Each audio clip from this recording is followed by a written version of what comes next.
जय सिया राम ये नारा जब इस धरती पर गूंजा था तब भगवान श्री राम ने राक्षसों का संहार किया था। कारण था रावण ने माता सीता का अपहरण किया। किंतु आज ये नारा मंदिरों से ज्यादा चुनावी रैलियों में सुनाई देता है। एक और नारा हमारे प्रधानमंत्री जी ने दिया था, बेटी बचाओ बेटी पढ़ाओ। दोनों नारों का उद्देश्य है बेटियों का आत्म सम्मान और बेटियों की रक्षा करना। किंतु जहाँ आज जय सिया राम का नारा सिर्फ और सिर्फ वोट बटोरने के लिए उपयोग में लाया जाता है, वहीं दूसरी तरफ बेटी बचाओ बेटी पढ़ाओ का नारा सिर्फ और सिर्फ एडवर्टाइजमेंट के लिए उपयोग में लाया जाता। मैंने अपने प्रधानमंत्री को 3 बार वोट दी है, इसलिए मेरा संविधान मुझे अधिकार देता है कि मैं अपने जिस जनप्रतिनिधि को वोट देता हूं उससे निडर होकर प्रश्न पूछूं। तो मैं अपने उस अधिकार का उपयोग करके अपने प्रधानमंत्री जी से एक सवाल पूछता हूं कि आप जब जब इस देश में महिलाओं पर अत्याचार होते रहे तब तब आप हमेशा खामोश रहे।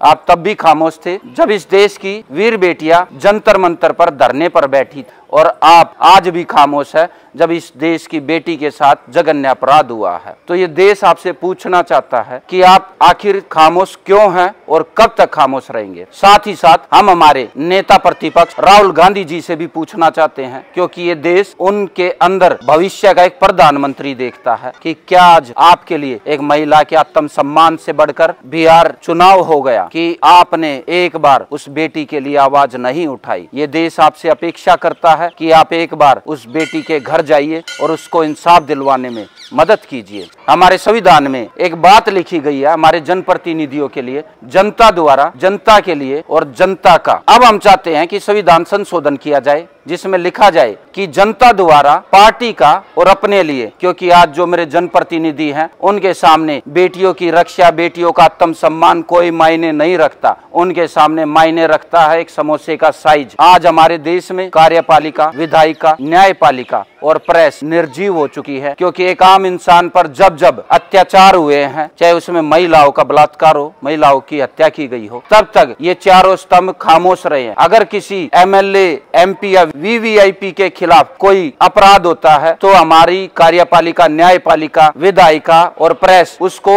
हर जगह उठाने में लगी रहती है। जैसे अभी एक सांसद की चेन टूटी थी, हमारी कार्यपालिका ने 4 दिन के अंदर अंदर उनकी वो चेन लौटा दी, जबकि आज 15 दिन हो गए। उस बेटी मनीषा को इंसाफ दिलवाने में ना कार्यपालिका ना विधायिका आवाज उठा रही। किसी भी नेशनल मीडिया पर जब एक बेटी को आज न्याय की आवाज उन्हें उठानी चाहिए, आज वो खामोश है। अंत में हम हमारी महामहिम राष्ट्रपति जी से एक अपील करते हैं कि ये देश आपकी छत्र छाया में है, आप भी एक महिला हैं, तो ये देश आपसे अपेक्षा करता है कि आप उस बेटी को इंसाफ दिलवाइए, चाहे सामने कोई भी हो, कितना भी बड़ा वीवीआईपी हो। जय हिंद, जय भारत।